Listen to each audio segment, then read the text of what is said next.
There we go. Theme music. Yeah.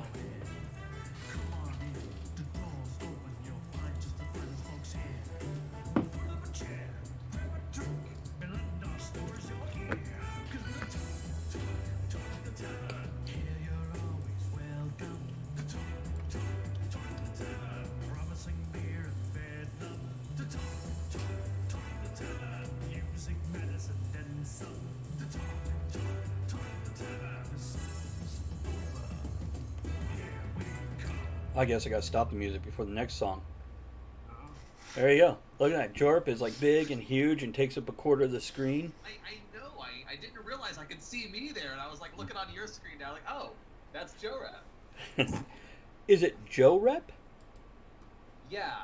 Oh, fine. And then Channel Jorp is just the name of the channel.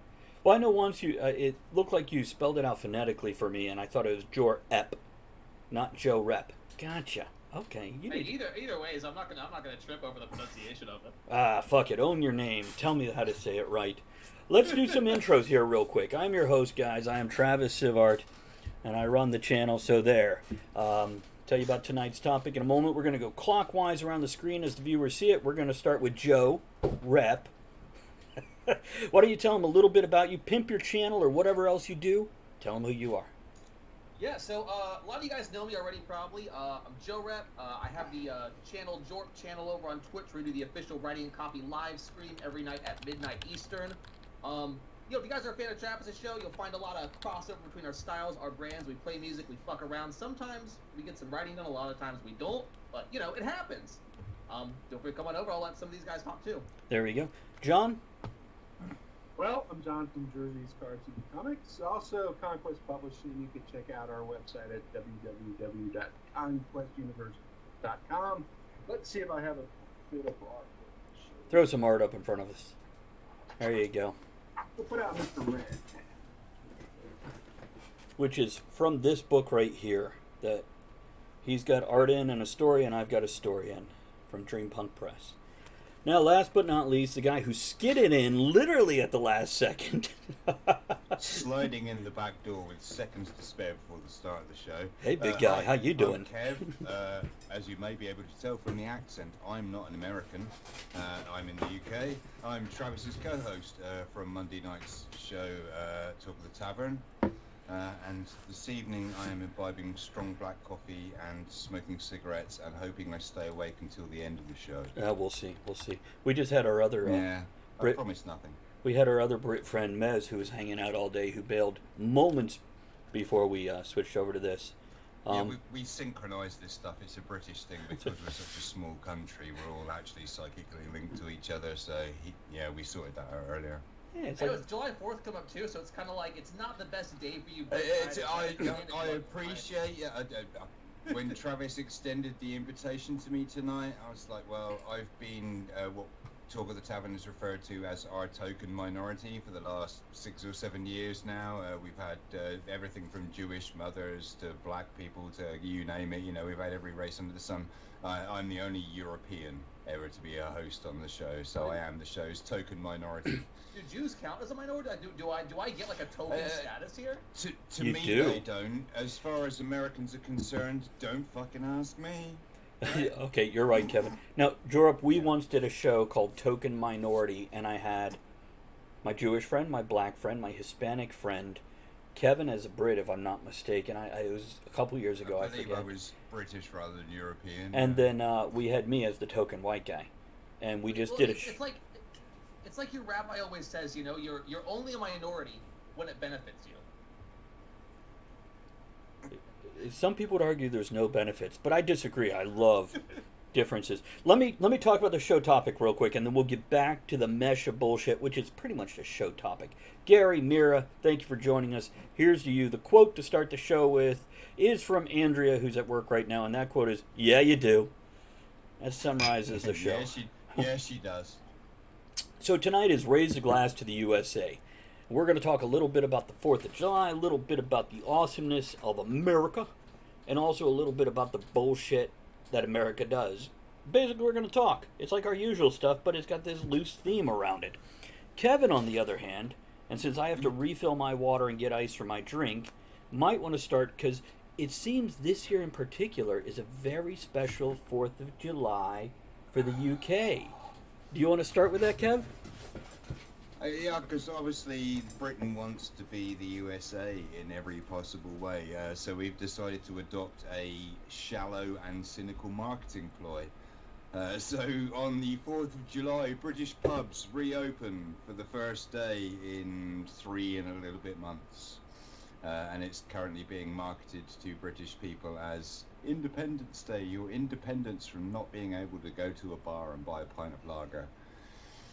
And I'm so looking forward to it, because for those of you who don't watch on Monday nights, I am a pub and hotel owner.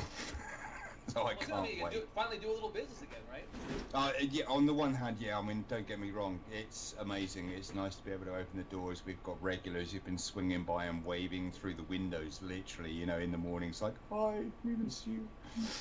So it'd be nice to open for them, but I work for a chain company here in the UK called Green King. And so this particular brewing company have elected, although July the 4th, Independence Day, is the day British pubs can open from, we're opening on the 6th, on the Monday. And the thinking behind that is that essentially this is going to be the first time in over 3 months that British pubs have opened with social distancing measures and COVID-19 related precautionary steps in place. And on the first couple of days, if you've ever heard any rumour about British people and beer ever, the first 2 days are going to be liquid carnage. Is the only two words I can think. Are you staying open that whole time, or is it just for that day you're open? No, so we're open from that day forward, okay. unless statistics show a second spike or a reason to initiate a second lockdown. But pubs are the last thing in the UK, almost.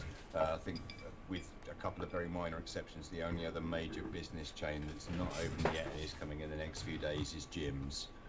So we were one of the very first industries to be closed down, and we are one of the very last to be opened back up again. So beyond us, it's almost open season again, Travis. See, tying into this, I have a few topics I'd like to talk about. And I'm just going to throw them down, and then we can shuffle them around and talk about them as it so fits. First of all, there are new outbursts of coronavirus across the U.S. right now as people are letting up on stuff. We're seeing record numbers. Now, this could be more testing than normal, so whatever. But also, and by the way, Jorup runs a YouTube station. Jorup, feel free to pimp your YouTube station with this type of content. Drop it right there in chat, because I need to throw a follow on it. But also, we're seeing a new strain, thanks Kevin for sending this, of COVID coming into the U.S. from Europe, which apparently it's more viral. The illness isn't any better, but it's more viral. So, Kevin, just don't lick a doorknob. We'll discuss that shortly. Another COVID-related thing is there are young people, I believe in Alabama, that are throwing coronavirus parties. Yeah. So they're actually pulling people together, going, let's have a party. You guys with COVID, come here. There's a cover charge, and whoever gets diagnosed with a new case of COVID first gets paid. Just repeat the top of that for me. They are located where? Alabama. Right. Now, as you know, Travis, from our 6-7 years of Monday nights, I always steer quite shy of stereotypes when it comes to referring to America, because I'm aware that the Gulf of the Atlantic often causes a certain amount of Chinese whispers, but I do have to say I'm not overly surprised. It's so I don't know who wants to chime in on any of this crap. The new strain. I mean, like we'll take the COVID parties if it means that incest climbs down for a little bit in Alabama. Yeah, because damn it, my sister doesn't have COVID. I've got to look further abroad. At least they're leaving the house this time to get laid. That's one thing that we're gonna take. Fair enough. It's also I'm big on Darwinism. So I don't have a really huge issue with like the dumb people going, hey, can you come over and we're going to see if we can catch a super virus? Sound good to you? And pay me $5 to do it. Wait, are they only getting $5? I have no idea. Let me click on the article here and see. Yeah, like, there is like a little, like, if someone's like, hey, I'll pay you $1 million to go and get coronavirus, like, okay, we'll give it a shot. We'll take our chances. At the very least, we'll leave something. And go over there and kick the alligator while you're doing it. That's true. And lick the toilet seat. We were discussing that earlier. What I understand is there's some kind of cover charge or whatever to get into the party, and that's the pot that somebody wins. By the way, Alabama Health Department state has reported about 39,000 confirmed coronavirus cases and nearly 1,000. Not from these parties, just in general. So, yeah, I don't know. Just from your mama. What I don't get is why you would pay in. Like, I get one thing, like, you just come to the party, you know, you have a couple of drinks, maybe you get it. You're gonna pay in to get fucking abused like this. Right. I don't understand that part. It's, well, have you ever seen the old Monty Python skin where he walks in and he's like, you know, I'm here for an argument, and he punches him in the face, and he's like, no, this is abuse. So, yeah, maybe it's something like that. You know, it's, some people are Excuse me, is this the argument department? No. It says on the door it is. Well, it isn't. Yes, it is. No, it isn't. No, I've never seen it. Tell me about it. It's part of their, what do you call elementary school? The primary school. It's part of our primary school education. Yeah, it's not gonna be. Isn't John Cleese in some hot water over there over some of the statements he's made recently? What? Define hot water in terms of, has he said something recently that contextually worldwide could be considered one of those celebrity comments? Yes. In the British consciousness, has John Cleese said anything that will get him in trouble? No, it's John Cleese. He's holy. You don't touch him. From what I understand, too, and I am a fan of John Cleese, from what I understand, there are basically two kinds of Britain now. There is the UK, there's Britain, and then there's London. And you don't want to be London. I think certain people, and by certain people I mean anyone who lives north of London, would agree that that's been the case for about the last 50 or 60 years. What did he say? Can we say this on air? Do we need to type it?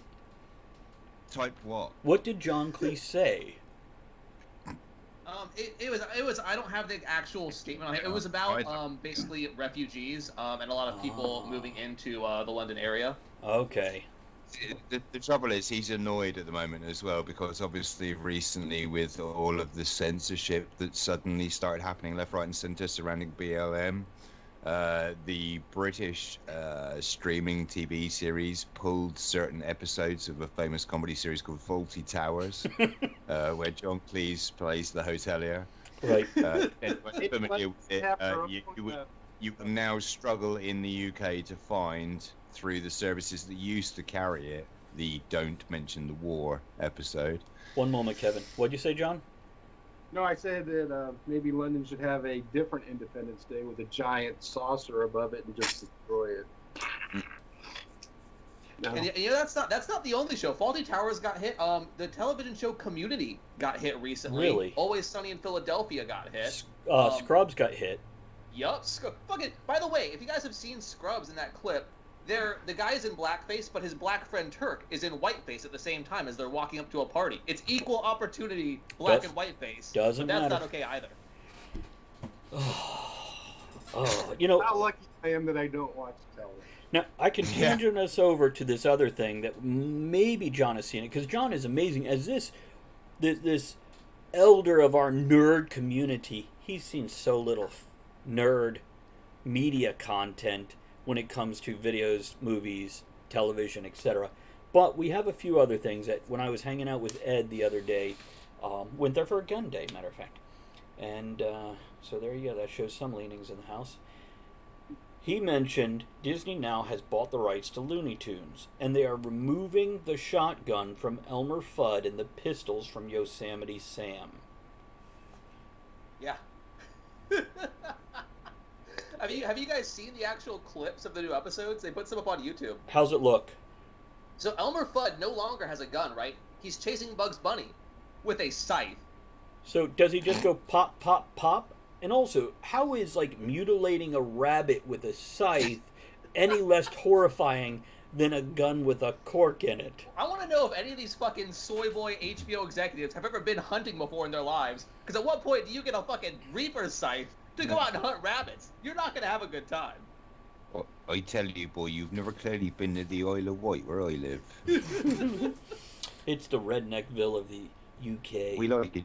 And if I may, Yeah. Gary says it's good for business for certain people to continually point out our differences. Taking the guns away is bullshit in cartoons. Yeah, agree completely, Pepperguard. It's fucking stupid, and it's this. I mean, look, we have a big gun control argument in America right now. A lot of people stand different sides of it. Right. I'm an American. I believe my Second Amendment rights. I'm gonna own a gun for the rest of my life. Come and fucking try to take it. Well, it's debatable if you'll own it for the rest of your life, but we're hoping to. I mean, define how long the rest of my life is. That's true too. It's true. You might, if it's 6 months, you might make that. If it's 30, 40 years, well, we'll see. Let's see. We have other changes in the news too, and I'm going to read off the topics here, and you guys can go for it, man. we'll pick at them. FedEx wants to change Washington Redskins to change their name, and they're throwing money. Haglund, welcome to the Tavern. We are talking about everything across the board, but basically raising a glass to USA and bitching about it in the same breath. So the good, the bad, the ugly, and mocking it across the board. There might be a trigger warning that needs to be laid out. I don't know for what, but somebody, somewhere is going to be like... We'll say something that'll piss you off, I'm sure. Yeah. As a Brit, may I attempt this one? Oh, wait, I got more. This is your trigger warning. Occasionally we say things that could sound like cunts. If you've got a problem with that, piss off. There we go. There you go. There we go. There's our disclaimer. Walmart is transforming 160 of its parking lots into drive-in movie theaters. That's actually kind of cool, though. Like that is. Yeah. Jeff Bezos is now the world's richest person at 172 billion. Shout out to Jeff Bezos. And apparently, fireworks and hand sanitizers don't mix. So there's a smattering of topics. Something with high alcoholic content and something explosive. Hey, it's just like me. I saw that. I saw that on the news earlier today, and on one hand, it's kind of like, okay, but then you think about how many of these people are actually carrying, like, little pocket hand sanitizers. You used to have, like, cool things on your belt, like shark repellent. Now it's a fucking hand sanitizer. You flip that up, you pop up with a holster. Clean your hands every 5 seconds. You are going to light yourself up. It could happen. Take all of the fun out of Batman's utility belt. I was about to say I had bat shark repellent. It's, yeah, I remember I used to carry a multi-tool, and I went to work, and somebody's like, is that a weapon? I'm like, it's a tool, and they're like, you can't have that in here. And by the way, I agree with Toei, who just popped in, and Jewel, Hey, Lady Toei. Skipper popped in, says Jamin has his eye on a new rifle, Bofors. I don't know what what Bofors are. Toei says sanitizer and firecrackers will weed out the stupid people. Let's hope so, as well as coronavirus There is parties. that. I'm still waiting for my honey badger to get through clearance. So. And Haglund has a couple comments. Jeff Bezos, happy for you, but pay all your employees a living wage. Hand sanitizer. If you spray it on your fuse, you kind of deserve it because that's hilarious. Can't argue with that logic. Yeah, I mean, let me just clean this Excalibur before I light it up. We gotta have a clean set here as we launch into the sky. Tajinter says, I wondered how can we get even more alcohol into the 4th of July, and now we're rubbing it all over ourselves before we explode. That's a great idea. See, America always leading the way. We're innovating. We are. It's okay. I've totally run over you guys. So now that's smattering of topics, and I'll go back and read some comments after you guys get a chance to actually chime in some stuff. John, you got some thoughts? Well, let's see. Well, I tend to believe that he's already caved without telling anybody it yet. I guarantee that Nike took down all that because they're going to need to put all his new branding and stuff on there anyway. I mean, there's only so long that he can. He's rich. He can probably do it forever, but pretty soon his players aren't going to play for him. So Now you're talking about the Redskins owner in this particular Correct. moment, not Jeff Right. Bezos. Or does Jeff not. own skins? I don't know. He might own. He I might. don't know. He might own a course. lot of stuff.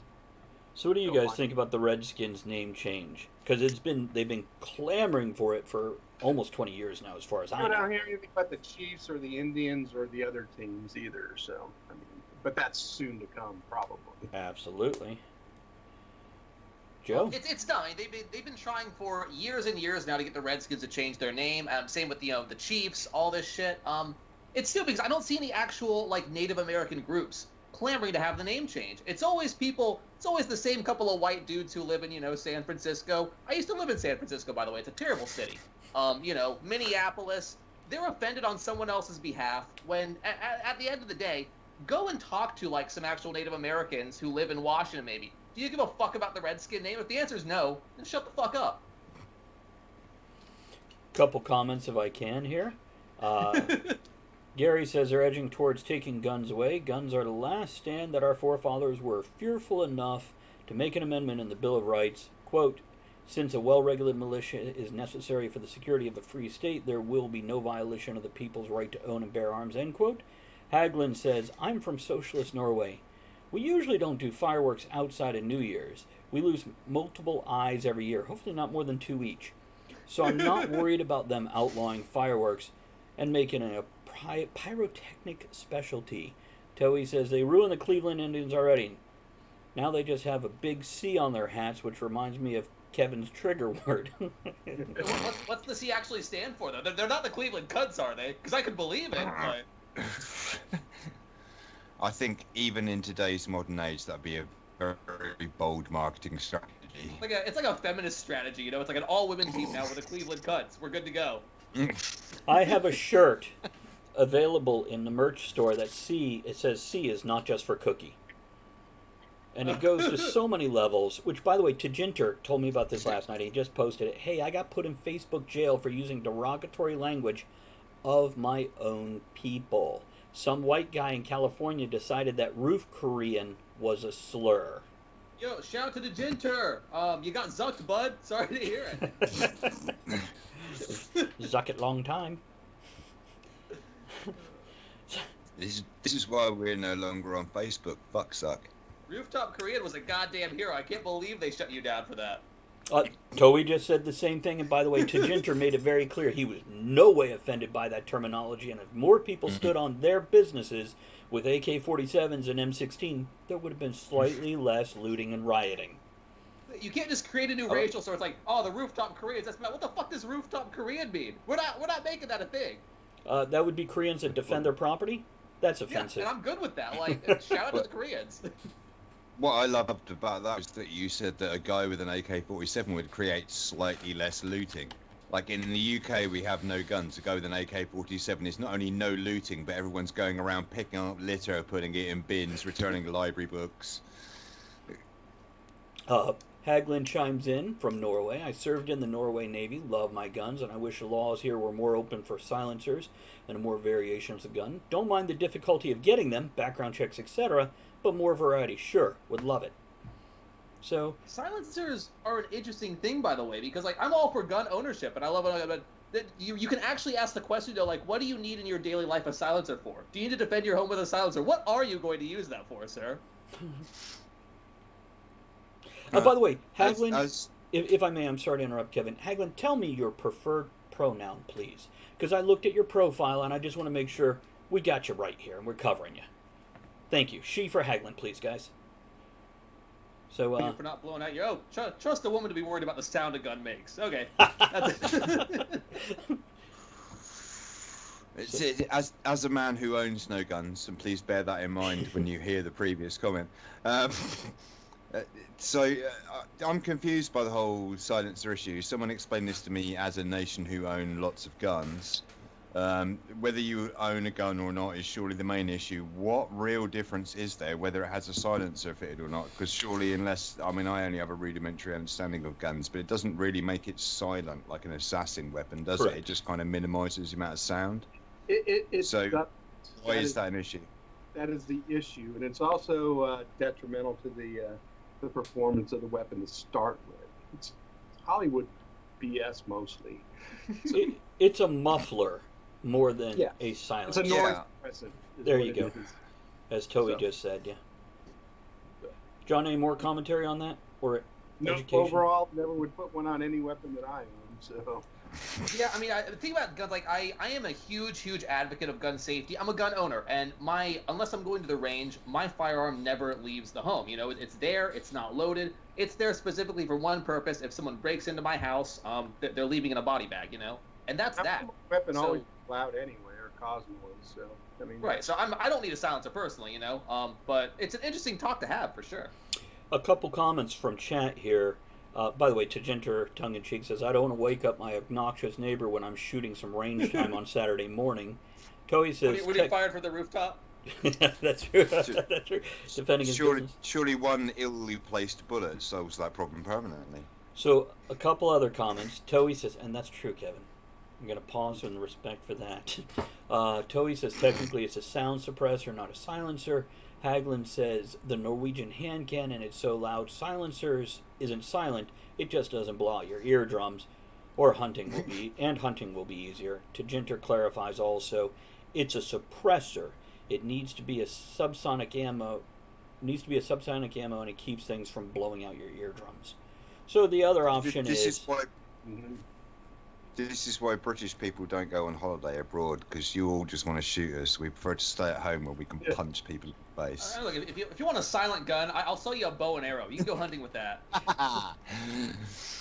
well, It's the kind of mad stuff a Brit would be up for. They basically just got to go 3 lagers or more into us and go, hey, how about a bow and arrow? Be like, mate, honestly, I'm the best at this. Watch this. Oh my God. and a buddy wanted me tomorrow to bring the Barrett out and shoot it. I said I'm too cheap. I mean, 50 cal ammo is expensive. Yeah. right. And his berm, I said, what are you going to do when it goes through it and towards your neighbor? I don't think they're going to much appreciate that. So I told him we'd bring out the Durans and stuff and they can shoot those. So. You know, you could just do what Elmer Fudd does. Instead of a silencer, he just goes, shh, be way quiet. Well, pretty soon they're going to cut his Sliding fingers off. limits. He can't go pew either, so why have fingers and just have club arms? You know, they're looking at removing Wile E. Coyote completely also. What did Wile E. Coyote do? He blew up. Tried to get dinner. Oh, explosives. Good point. Explosives. Boom. I'll read a comment real quick while we're pausing. Haglund says, here in Norway, we need a gun cage bolted to the floor. Keep the firing pit hidden in a different part of the house. Ammo in a different location. You can only have weapons specific to use case, which you need to apply for. 1 hunting rifle, plinker, and a pistol for which you need to store at the gun club. Just let me shoot stuff I'm licensed for at the range. Yo, what the fuck? Like, if someone breaks into your house, what are you like? Hold on, guy, hold on. While you're carrying the TV out, let me go down to my basement to get the ammo, back up to the fucking gun safe in the kitchen. How does any of that work? There is something to be said about choking the living shit out of the criminal, though. You know, you Absolutely. put arms around him and let them, have life. John, chokeholds have been banned also, sir. Don't get me wrong. Like, as I said, if anybody out here is watching and you want to come and raid my home tonight, if you have a gun, you can have everything I own. If you come in with a knife or anything less than that, I'm gonna fuck you up. You know, it's talk like that lost you the Revolutionary War. This is true, but we refuse to back down from it even now, despite the lessons of history.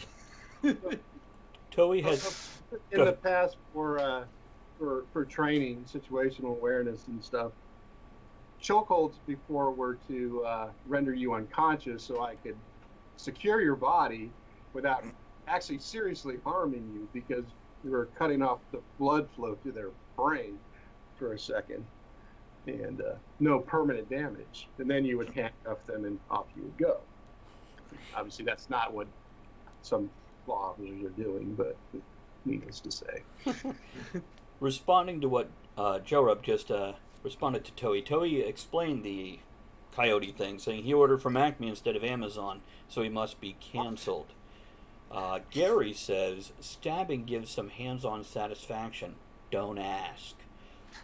Haglund I want to ask. I need to know. I love our listeners. There's a story here. Haglund says, yeah, guns are not for safety here. If you shoot a robber, you will get charged for murder. There are people charged for attempted murder for hitting a burglar with a chair because it was 2 people against 1 robber. Oh my god. I'm sorry, that's a bag of bullshit. Please put it outside the door. You needed 2 of you and a chair. That's right. That's a bit unfair. Clearly, okay, sorry, it's fine. I can ignore it then, because this is clearly not a UK robbery. Kevin will tell you the gun rules in UK here in a moment once I get done reading these couple comments. Tajinter says, in a totally theoretically manner, I can confirm that a 2-liter bottle can be adjusted into a suppressor, but it takes a lot of extra work to get that point to that point, and most people that try are idiots. Look, I've seen enough porn to know that 2 liters can go into a lot of things. Oh my, yes. I mean, no. By the way, Jarup said, got to get the 2-day shipping on the exploding anvil. Well done there, sir. Jules says, that's why we have a spiked bat, Babe Ruthless.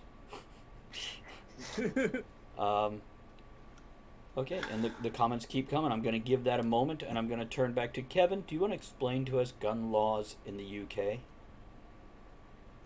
Yeah, I mean, they're pretty draconian, I suppose, compared to yours.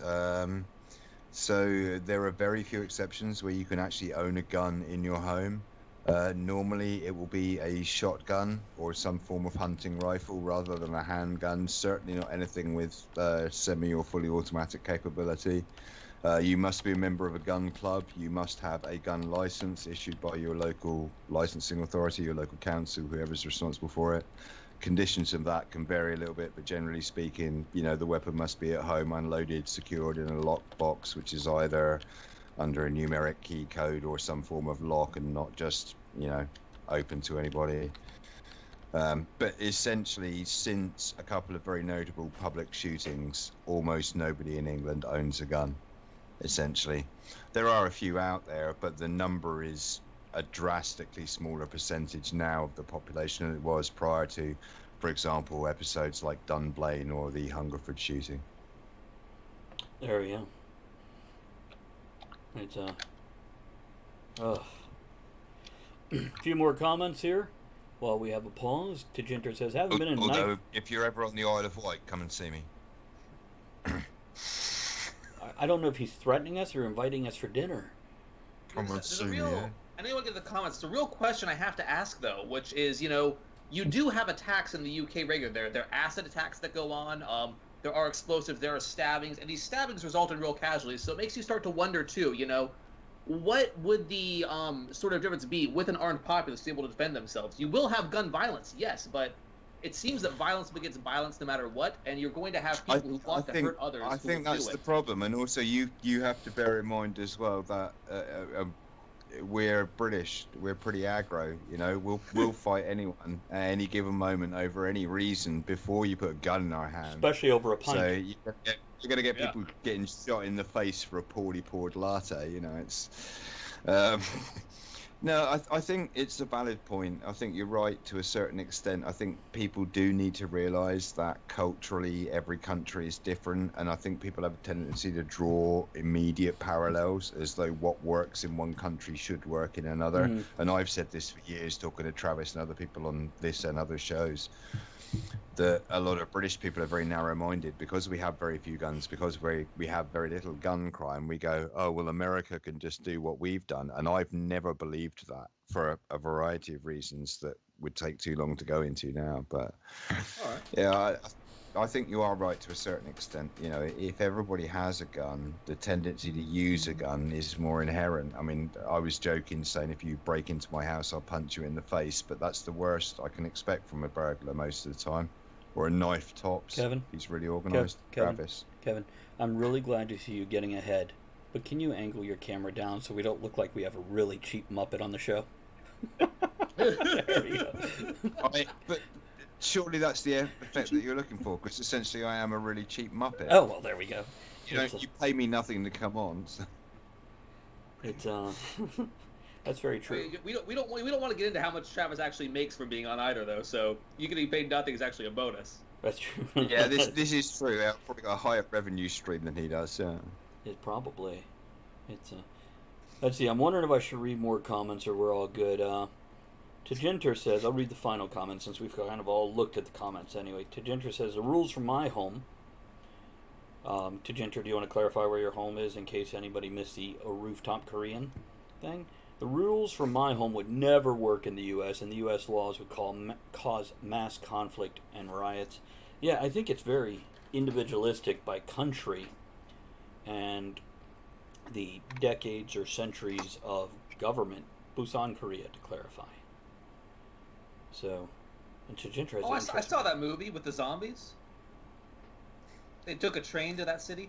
Yeah, I didn't see that. That was good. There we go. So, clarification from Hagland. I'm guessing it's the ease of killing. We've had terror acts done by Norwegian citizens perpetrated with guns, further range, etc. If knives were used, less casualties, etc. So I don't mind a psyche valve for getting firearms. Chainsaw bayonet? I'm Go ahead, Kevin. I'm going to say something, but I'm going to throw this out there, and then I'm going to walk away from it like a live online hand grenade. Yeah. You can make the argument that the reason British police aren't carrying firearms, generally speaking, we do have armed officers, but they're in specific vehicles in any given locale, is because there's a very low chance of us encountering armed criminals in situations outside of, for example, a bank heist, which you could potentially argue minimizes the opportunity for misuse of weapons on both sides of that argument. There we go. And that's all I'm going to say on that, because that's, yeah. It's a big debate people tend to have. Yeah. I'm of the argument that I think people should have more guns, because if you arm everybody, that's your biggest deterrent to people popping off shit, getting into fights, you know? Because you reasonably believe that every single person there has the ability to defend themselves with a firearm. You're not going to do something stupid. Curiously enough, I agree with you. Okay, so very, very quickly, one of the reasons I've always said that the British perception of imposing our way of dealing with it on Americans wouldn't work is that we didn't have a huge preponderance of weapons in the populace to start with when we imposed a gun ban. You guys have fucking thousands of guns everywhere. Gun on every banned street corner, guns man. tomorrow, you aren't getting rid of guns in America. All you're doing is driving it underground, because it's impossible now. It's so deeply entrenched in you, in terms of culture, in terms of your politics, etc. There are so many weapons just physically on the street that you could not do what Britain did and impose a ban and effectively remove that many weapons from the street. Right. Because we had to get rid of in the first place. I want to make one final comment. We can move on from this, but like, I grew up in a poor neighborhood, okay, and so I know people who do stupid shit, and yeah, you go rob places, you break into houses and stuff, whatever. You know where nobody wanted to ever fucking rob was the 7-Eleven, because that was privately owned by some dude from India, and we all knew he had a fucking shotgun under the counter, and you didn't want to go in there and rob them because he was gonna blow your brains out. You'll rob somebody at the Walmart or somewhere where they don't have a gun. You don't rob the 7-Eleven. They defend themselves. Yeah, Okay. point taken. So I'm going to throw up the those stop signs. It's a great conversation, but I hate to turn the whole show into this conversation, which is actually why I'm putting the brakes on it. Not because it's not a viable conversation, and chat has a lot of thoughts on this also, but it is a chase your tail conversation. Oh, of course. Absolutely. Yeah. And I was just going to get into more, this is what worked. But remember, we talked about Alabama earlier, so, you know. No. Maybe choose parties and pass out a bunch of Russian roulette. And say, hey, have fun with your COVID, too. But, and we'll just blame this strictly on Elmer Fudd. There we go. I think that's smart. actually what launched this conversation. Yeah, it's all Elmer's fault. Fucking Elmer.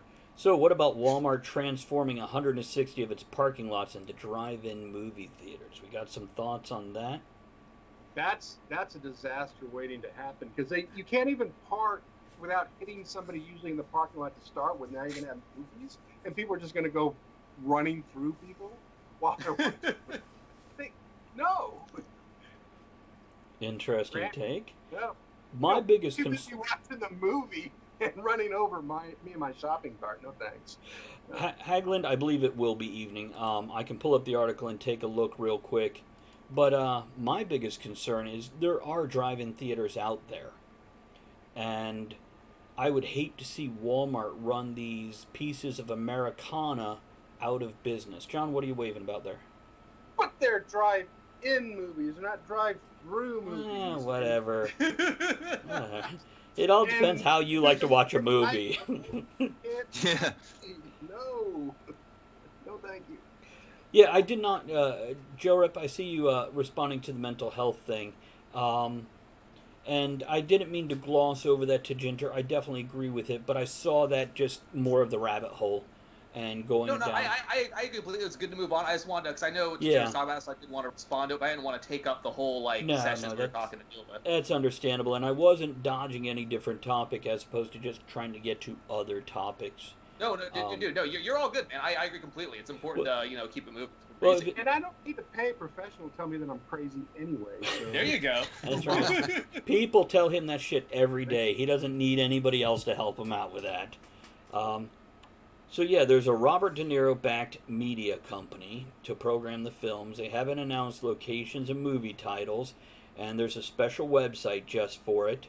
An event run through October and encompass more than 300 showings. And they will deliver food straight to your car. Is it free? I doubt it. Come on, it's Walmart. Fuck them. I think I can't speak to the viability of Walmart doing it because obviously, although we're aware of Walmart, you guys know better than I do whether that sounds feasible or not. But I think you are seeing the start of a new phenomenon in live entertainment, at least for the foreseeable future. I've no idea how legislation is going to work in America, but here in the UK, although I'm allowed to open my bar, I can't have any live music, no live performances, no karaoke. In fact, if people are talking loudly or shouting, they have one opportunity to lower their voice, and then I have to kick them out. Otherwise, they may potentially be preventing me from effectively communicating COVID safety distance measures. So you can't even shout loudly in a bar in the UK anymore. So I think you are going to see, because they're still hard on live music, large concerts. I think you're going to see this kind of adaptation, lots of large open public spaces like car parks being adapted to showing movies, showing live shows from a distance, safely distanced in your car, as a new alternative form of still being able to capitalize on a live music market. I mean, this is cute. This is cute. Oh, go ahead, John. Thing. Instead of Walmart, we got all these parks and rec areas that aren't being used. We can generate revenue and give them back to the community in those particular areas and use the parks and recs and stuff that we're not using right now. Why does Walmart need to monetize all this? I was super surprised to see them close down federal and state parks, with my thought being you go there to get away from people. In a situation like this, you're not going to be clumping up in the woods. Here's 40 people in a 20 square foot range. You could kind of see the argument. We had the same thing in the UK with certain public spaces not being open, and there was a big argument about it. And the kind of logic behind it is that it's a lot of manpower and money to effectively police that much of a wide open space to make sure the public are doing what they've been told, which is utter bullshit. But you can see how they get away with it. Well, if we're going to do it in a Walmart parking lot, then we can easily just do the same thing somewhere else. I'm going to read a few comments, if I may. First of all, the final comment from Tajinter. You are just throwing up all kinds of red flags lately. I had to allow the term Brits stabbing that the auto mod caught, and that goes back to Brits stabbing people. Now, for the Why other the fuck does the Autobot catch that? I apologize. It's a habit of ours because we don't own guns. So, a few other comments. Haglin asked, interesting ideas are actually drive-in movies nowadays. Yes, there is, Haglin. They're very rare, but they're out there, and I know one locally that I adore, and I'd hate to see its business hurt by Walmart doing this.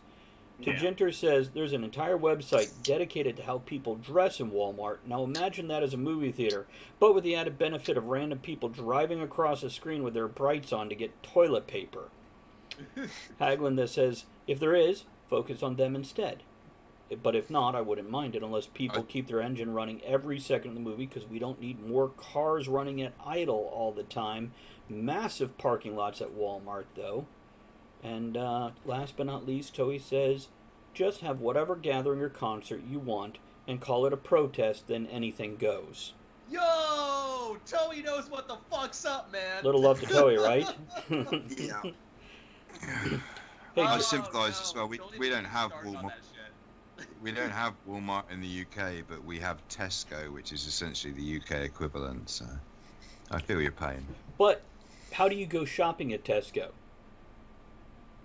As little as possible. But is that the one where you Sorry, like? were you asking generally or just me specifically? Is that the I one where wasn't you sure. order it, then you show up in the little room and they bring it out to your car and you never go into a showroom?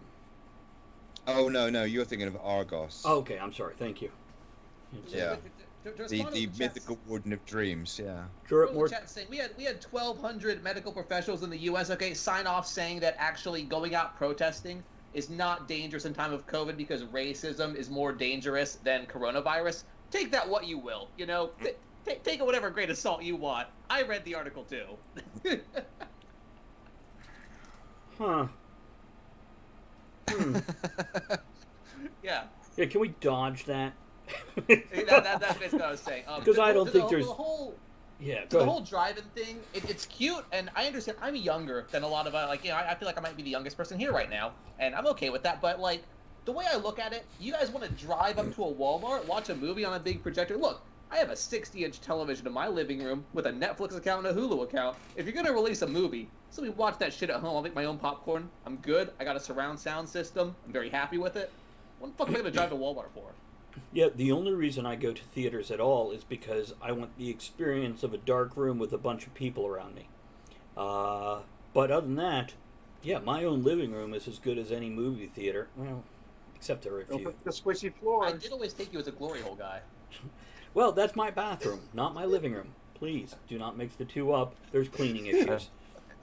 He's old and patriotic, which makes it an old glory hole. John, you had something you want to say? Hey, Oh Axel, no, I was the bathrooms over there. And have gamers. Yeah, no, stay out of it. do not have glory holes in your comic shop. We try not to do It's not a bad idea. Talk about cross pollinating. I was thinking about putting, red rings inside the toilet bowl because it seems like 8-year-olds can't possibly hit it. So Yeah, how many? Actually, real talk. Like, how many 8-year-olds could like? What is your major demographic as a comic shop owner? I'd imagine it'd be a lot of older people. no. Really? Mm-mm. Oh, interesting. I would say, are you talking about customers with spending capital, or are we talking about? I guess customers in general. I don't own a comic shop, so it's things I don't know, but I'm very curious. So collectors tend to be older, readers tend to be younger, because now the whole Netflix thing, everybody wants to get a graphic novel and read the whole comic book. Series. Right. They don't want to collect it as much anymore. So collectability kind of has gone away. I mean, I'm a comic fan, but I do most of my reading digitally, Marvel Unlimited apps, etc. And I look at the sales numbers, and I know a lot of those Marvel comics, they're not doing so well lately. Well, I mean, that's a never-ending trend, and I don't want to run down that rabbit hole. Absolutely, no worries, no worries. Just so you know, you can catch more of that information on the podcast of Right Night because we actually discussed that for a whole show. Oh wow. Yeah. It's, But overall, stores have to adapt. We've done that. More women actually are coming into comic shops now. You want to widen out the aisles, make things more accessible and stuff for them. No more dang dungeons and stuff like the old comic shops. Smoke-filled places. They got to be brightly lit and accommodating. But I get a lot of young kids in here because we do free art classes and That's cool. other stuff. So gaming. and if I can read a few comments real quick, going down the list. First, hello to Axel in case he didn't hear me greet him when he came in. Toey says, Glory Hole has protective plastic screen now for COVID. Tajinter says, I went to the kitchen to grab some popcorn and a pimply-faced teen charged me $20, just like at the theater. Haglin says, tip for John Millington, there are goalposts in urinals and toilets in Europe and encourages aiming. Might be worth an eBay search, which, by the way, they do have little stickers that look like flies or little targets that you could put in urinals and toilets, and they have done studies, and it cuts down on like 70 or 80% of the mess, because people do play that game in the toilet. Wait a second. I'm an engineer. I can make a parabolic mirror inside there, and one a little above it, make a hologram. Oh, okay. I would actually love to see a urinal that had a mirror in it just that stared directly back at you so you could watch yourself as you go. Like, is anybody else narcissistic enough for that, or is that just me? Everybody chime in. We should start these. Why don't they just make one of those big funnels? Like you could drop the quarter in for charity at Walmart. Why don't you just piss into a funnel? I don't know. We should have like a score points depending on what end it comes out. And sucks all the juice out of you. I don't know. Seems a bit bi. Hey, look, we got a problem with bi-curiosity now, huh? Look, okay, look, maybe if you just make it a woman's face in the urinal and her face contorts depending on where you aim. Would you like that better? Haglin, don't bite. He's fucking with you. He's waggling his worm. Mira says, Travis. I love comics. Had a bunch of comics from the 60s. I may have ruined by reading them too much. Yes, Kevin? Is Andrea around tonight? No, not until much later. Excellent. Before I forget to mention it, don't tell her this. You ready for this? Go. Oh, there you go. You might want to save them to winter. They are all melty if you send them in the summer. Yeah, we've done this before, but... And Haglin says, I'm trans, so this is hilarious. Haglin, I am thrilled to hear that. Not the first part that I already knew, the second part. Because I have many LGBTQIA friends, and the ones I hang out with find these conversations hilarious. And I've had others not. Matter of fact, that's how Joe Rip and I met. But we won't get into that story. Shout out to Haglin. Look, you know, you're all good, buddy. I don't care where you go and use the bathroom as long as you have fun doing it. And aim. Yeah, and aim. Although, I don't know. I don't know what parts you have. Don't tell me what parts you have. It's not my fucking business. But women are terrible at aiming. You guys are going to have me make a theme park in my bathroom. That is what it sounds like now. A theme park? Yeah, charge admission. What the hell? You know, hit the... Okay. I see you've used the British Underground system. Yeah, I lived in San Francisco. Okay, you want to smell urine every time you try to ride the fucking train? Go ahead. Yeah, my mom's kind of north of there. She can still smell. She's in Sacramento, so. I don't know. Sex in a bathroom is terrible. I don't think we Sure, should talk about it. still smells too. So, yeah. I love the wisdom that went. We'll take the largest centrally concentrated number of British people using the single transport hub, and then we'll charge them, not 20, not 50, which are coin denominations. We will charge them 30 pence to urinate, and if you don't have the correct change, you can't get in. So it's like a street. If you go to Waterloo or a major train station in London, you will see a hustle of people outside the urinals going, "Has anyone got change? Anyone got change? Anyone got change?"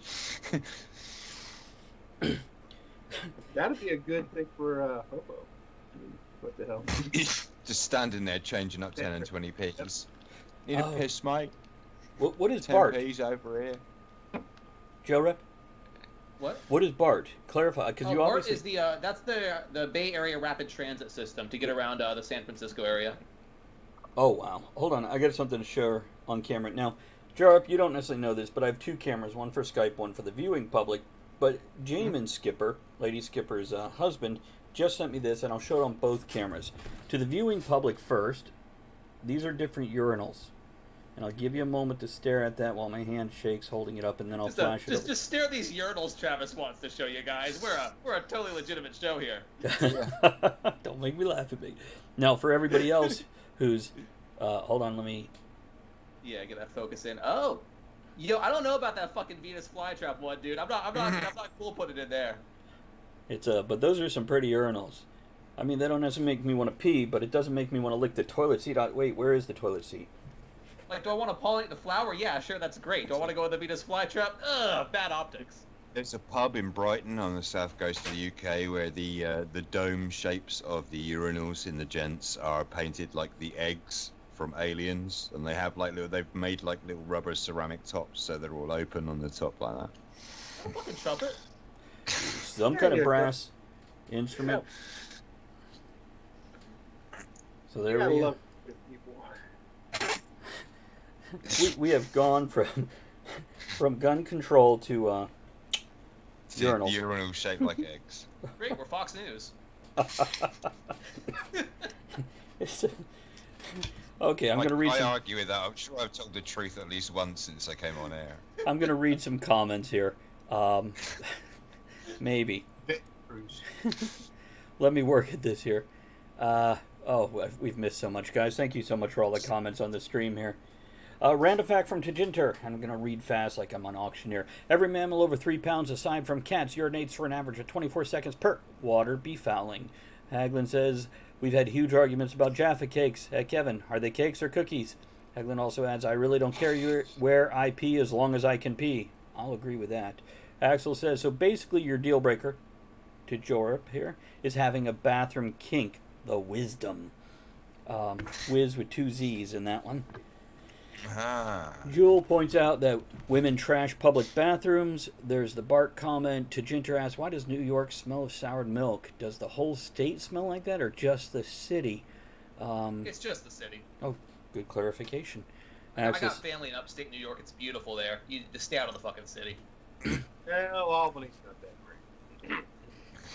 That's good that you guys are commenting because I can kind of filter through some of these where Mira's talking about Bart and it always smells like pee. Tajinter says they've tried putting a charge system on urinals in Charlotte and there were people outside them scalping fake quarters to let people pee free of charge. The fake coins damaged them so much they had to remove them. And then Haglin says, aren't they a bit tall? Won't your thing lay on the instrument? Look, if you're a man under 6 feet, go to the other bathroom. You have one, okay? This is for tall boys only. Oh my god, what is that one? To answer the earlier query, by the way, there was actually a legal case in Europe lodged by McVitie's, the company that make Jaffa cakes, and they were proven under European law to be a cake, not a biscuit. And the reason they filed the case is because that impacts whether or not you pay import duty on them in the UK. I can't see that too well, Charlie. It looks like a fucking Edvard Munch painting. I don't want to pee on the screen. It's a shark, and because of the elongated view. Let me try it this way. See if I can get it closer and focus for that. It's blurred so much it looks like when I urinate in a pub. That's because you had so much to drink. No comment. So, earlier, before the show, we were actually discussing somebody who went to prove that COVID isn't so dangerous, and they licked a toilet seat or a doorknob, and there was, who was it? Mira, was it you doing research on that to see what the actual facts of the case was? And 2 weeks later, they were hospitalized for COVID. Talking about getting what you fucking deserve. There's only one thing I can think of that would be slightly more embarrassing than that. And that would be to be the Prime Minister of the UK and to announce in a public live television briefing that you had recently been at a hospital among COVID victims and had shaken many hands and were not worried about the spread of the disease, only to announce you were going into lockdown with suspected COVID 9 days later. Yeah, Bojo really backtracked on that one after he got out. By the way, Kevin, if it was 9 days later, he might have been spreading it as opposed to contracting it. I think I speak for a large majority of the UK when I say that we would rather that Boris had spread COVID than the stuff he's been spreading for the majority of his tenure as Prime Minister. So there you go. Haglin, to answer your question, might be out of the blue, do you GM/DM D&D? I do on Sunday nights live on the stream. John is one of my players. Joe Rip, on the other hand, plays in 2 different games, one on stream. I am in 3 different campaigns right now. And how many are streamed? None of them, actually. Very good. It's probably best if we keep that shit off air. Birdie's in 2 of them that I'm in. She basically bullies me into these. She's like, Joe, I'm going to be playing Dungeons & Dragons. You're going to play with me, right? Birdie, I don't know. I'm a little busy. You're going to play with me, right? I can't say no to her. So, and what is Birdie doing tonight that she's not hanging out here? She's at work, actually. Oh, all right? Although she keeps fucking texting me, though, so I don't think she's working too hard. But... Is that who you're looking at when I see you looking down? Yeah. Haglin says, I don't know what's worse, licking a public toilet or just dying from everything you got from that seat. It's a toss-up. Tajinter says, every time I wonder... Are we talking about a UK toilet here? Because that could really swing my decision on that one. Oh, speaking of D&D, Kevin plays in 1 campaign currently, not on air, not with us. And John, I saw you counting on your fingers. Do you need to take off your shoes to get to the number you're playing? Yeah, I'll throw it in there. Yeah. What are you in, 4 or 5? Star Wars, D&D, 4. Hot damn, man. Got me beat. And we do RPG design on Thursdays and Sunday afternoons. He is That's designing pretty his cool. own RPG right now. Yo, I want to. Where do I go? Plug yourself real quick. Where do I go to learn more about this? ConquestUniverse.com. All right, I'm gonna check that out. Actually, I'm very interested in that. You're going to hear me typing, guys. Two of my campaigns I'm in are 5e, and then on Tuesdays I'm in a Pathfinder. And honestly, I got into Pathfinder recently. I like Pathfinder better than 5e, so that's a thing. We do 5e Star Wars. And I like 5e. Don't get me wrong; it's a good system. But I found that Pathfinder I like even better. So Savage Worlds, which is fun. Actually, I was going to our bring... game system's going to be you can make a character in a minute, or you can spend a week making a character. There's no classes, and everybody's a so yeah, it's what it is.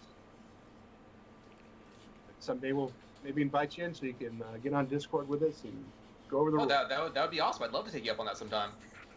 Real quick, Mirabar asked if it's possible to find someone who's doing an Iron Kingdom game. I'm sure you can. The first place I always go when I need random fucking information, and despite that I hate the site, is Reddit. I find the Reddits for shit. And somebody invariably has a Discord linked on their Reddit somewhere, and you can jump into a community. But that would be my first choice to go looking for something like that. Right. So let's nerd out about role-playing games for a little bit. Hell yeah, I'm in. I want to say that sounds like a safe topic, but I guarantee we will fuck this shit up in a couple minutes, guys. Well, did you guys hear that Wizards of the Coast is changing orcs and drows? God damn it! Yes, we've Really? heard. Oh my god. Well, the whole Curse of Strahd is being rewritten, so. Yeah, goddamn those gypsies, right? Yeah, it's by the way, Haglin says, I love it DMing my first online campaign, having some fun with a good group now, always learning more about voice acting, which I love that idea, because I feel it's important for my players to experience the world in that way. I love voices. I don't care if the player's doing them, I don't care if it's a crap accent, I just think it's fun to do. Oh, that's true. The Magic the Toei says the Magic the Gathering card censorship is beyond parody. Oh my god, I did an episode on my show about that. Have you guys seen the Magic the Gathering censorship? No. Yeah. There's a series of cards. I play MTG in the local, even the local Facebook group that I'm a member of. I live on an island, so the group for those of us who play on the island, even that has been just an absolute fucking gold mine of wonderful memes. I don't play MTG, so I'll let John talk and stuff. But like some of the stuff, like just like they have like different colored cards, like red, black, etc. One of the cards they banned, its effect is called Purge All Black Creatures. Now, this means the black colored cards that are in play, because it says Purge All Black Creatures. They got to get rid of that card. That's racist now. John, go ahead, man. Well, what the unique thing that I found that was the most ironic was that Therese Nilsson is a phenomenal artist. I mean, iconic in Magic. Was the first openly gay woman that was in with Wizards of the Coast, and because she drew some artwork for a conservative group, they basically told her, "Hey, we're not interested in having you do any more artwork anymore." So wow, it's just sometimes it's gone a bit too far. It is. Wait. And Haglin chimes in with, "Oh God, who the fuck cares? Take everything within context," and that is something we are losing. Uncle Ben's Context Rice, is a big Aunt thing. Jemima, Mrs. Butterworth. These are all being removed as products. No, they got Mrs. Butterworth too. Yeah, and there's other products too. I went through puberty looking at Miss Butterworth. They took the Native American off butter, so I'm done with all of this. He triggered Axel. Here's to Axel fucking being triggered. Trigger, motherfucker. I mean, the thing that got me about Uncle Ben, like Aunt Jemima. First of all, the actual woman who played Aunt Jemima was one of the first black millionaires. She was a freed slave. Fucking awesome story, great role model. They really fucked up there. Uncle Ben, though, when I look at Uncle Ben, maybe I'm the racist here, but all I see is a dapper-looking man in a nice suit. You know, nothing about Uncle Ben is caricatured in any way. He's just your most average fucking looking black dude who wants to cook you some delicious rice. What is racist about Uncle Ben? It's minute rice. That's sexist. By the way, Toei says... Or overcooked. As a country that many decades ago had to have iconography that belonged to all of you former colonies, I sympathise with your pain. If I can do this real quick, Toei says, my favorite band card is Crusade. All white creatures get +1/+1.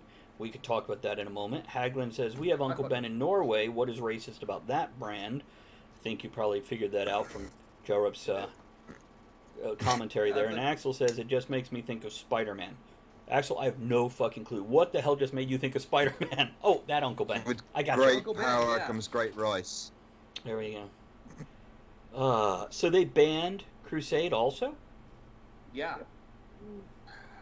Check your white fucking privilege. You can't get a +1 for being white, okay?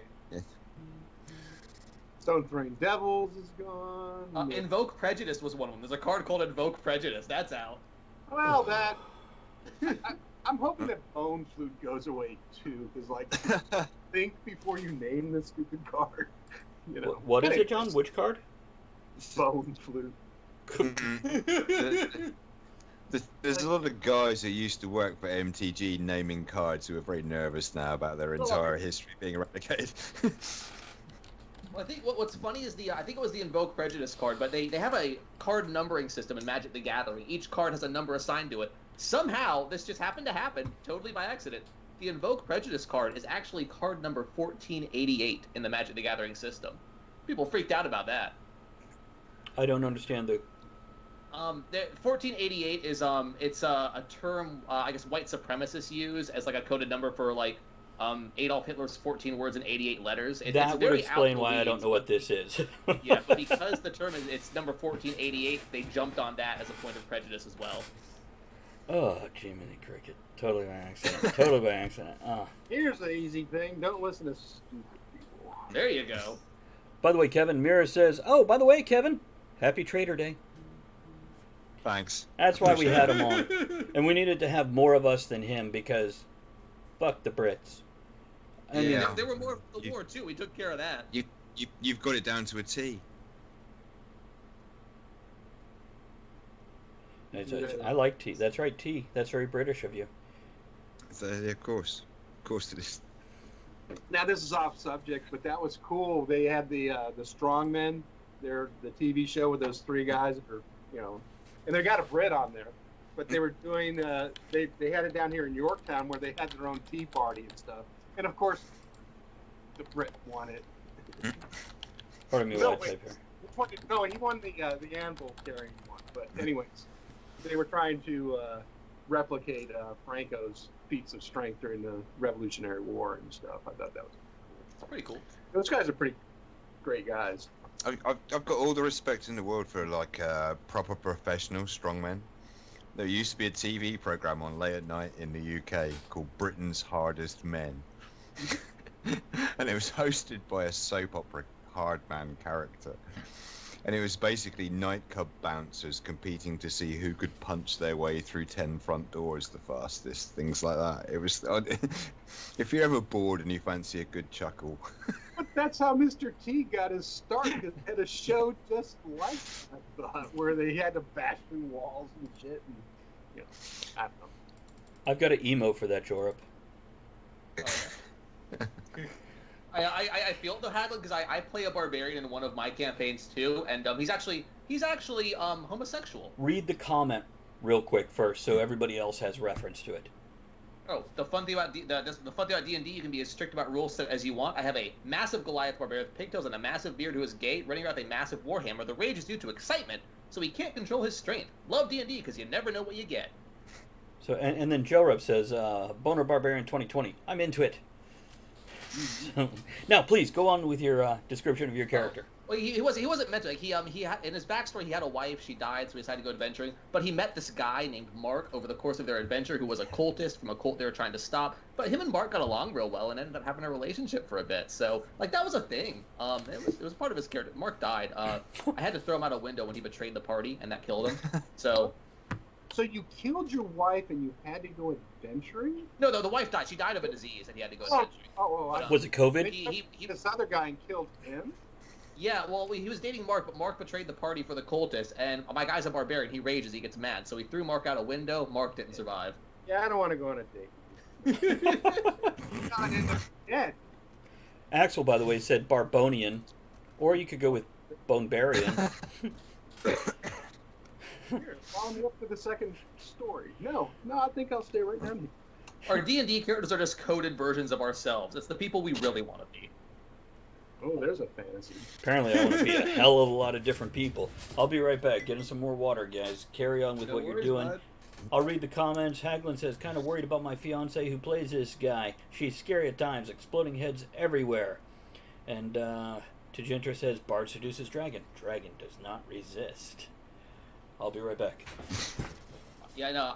In the Pathfinder campaign, actually, I'm trying out for the first time a muscle wizard. He's a wizard, but I've put most of my stat points into strength and con.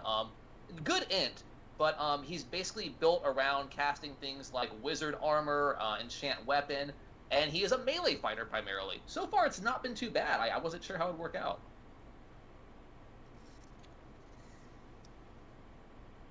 Oh, fuck. He just killed the whole stream. I know. God, yeah. Everyone's like, It's what an the effective fuck? character. It's just- Is this mad lad with a muscle wizard? It's all about playing who you want to be in your life, though, you know? We're pretty in the people that run here because we have a professor, a history professor, and he wrote a book about Vikings and the Indians trying to kill each other. Right. Alternate fiction, but we're playing in his one of his Viking themed D&D campaigns, and it's like people don't understand why my priest doesn't much care for most of the people in the party. I'm playing a war priest. It's like, get out of my way. No, I don't need move. I got a mission to solve. I got shit to do. What the fuck are you doing? What about you, Kevin? What do you play in your D&D games, man? It's like it's the character that I'm playing at the moment is an absolute religious nut. So he's a paladin. American? But he's so fervent about the religion that he follows that even his own fellow monks found him to be just a little bit too intense. So the fact that he's out wandering with our current band of adventurers is partly due to his wanderlust and partly due to the fact that he really wasn't given an awful lot of choice about pissing off. I gotcha. That's pretty cool. And it's quite fun because a lot of the other characters that I play with, because they've designed characters that are very like themselves, and so they are it's quite a naturally chaotic, lawless bunch. And then you've got me, who in real life, these are my best friends. I'm exactly the same kind of reprobate they are, but just to be obstinate in the game, I'm like, no, absolutely not. This is decidedly unholy. You all disgust me. And I'm going to be as obstinate and awkward as possible. It's great fun, yeah. It goes against the way I would normally play, which is intuitively just to try and be, the best asset to the party. But instead, I'm like, no, everyone else is an absolute rogue. He just dropped the last two letters of asset. Yeah. Yeah, basically. There you go. Yeah, but we were he's discussing our yeah. D&D characters. Say again, Joe? I was saying we were discussing our D&D characters. I caught that. I'm looking at the chat. There's people chiming in with that too. Gentry saying Monk Sorcerer is fun to build to play. Love playing clerics. Not that kind of cleric. Not that kind of church. Haglin says, kind of running a homebrew version of Waterdeep now, mixed between Dragon Heist and homebrew. I like the city setting in the campaign. As long as it fits with the group setting, it works perfectly. I love individuality unless it hurts the group dynamic. Agreed. That's one of the rules I put down when I put a group together is you can be whatever you want, but you have to be able to work with the group. And John plays a very stiff kind of stick in the mud or stick up the ass or whatever. But I'm playing me. well, yes, you are. But you play well with the others. Even when they start arguing, they'll do that 90 seconds of banter, and then they stop so we can move forward. It never breaks the game. And that's a beautiful part when you can have people that clash as characters, but not as players. Right. It adds a lot. When we go to our session, we have a very strict. We have like half an hour before the session starts, like where we just fucking dick around and we talk so much shit because it's like you have to get it out. You have to get the banter out before you start the session. Otherwise, you're gonna keep breaking it up by somebody making some fucking joke, and you're not gonna take it seriously. Especially if you're gonna stream that shit, because we had to have talks about that too, and not just for them. Sometimes me running the game, I'm like, tangent, I'll be over here, and I'm like, not while streaming, dude. Get back into there. It's No, I feel it. I feel it. It's a beautiful thing though, and you know, to keep nerding about Dungeons and Dragons role playing games, and we've discussed this. I want to say definitely on Talk of the Tavern. Possibly on Right Night. Oh god. Comics and role-playing games have been a very inclusive and diverse base for me all my fucking life. Absolutely. And it. Oh, hold on. Favorite character was a gnome monk.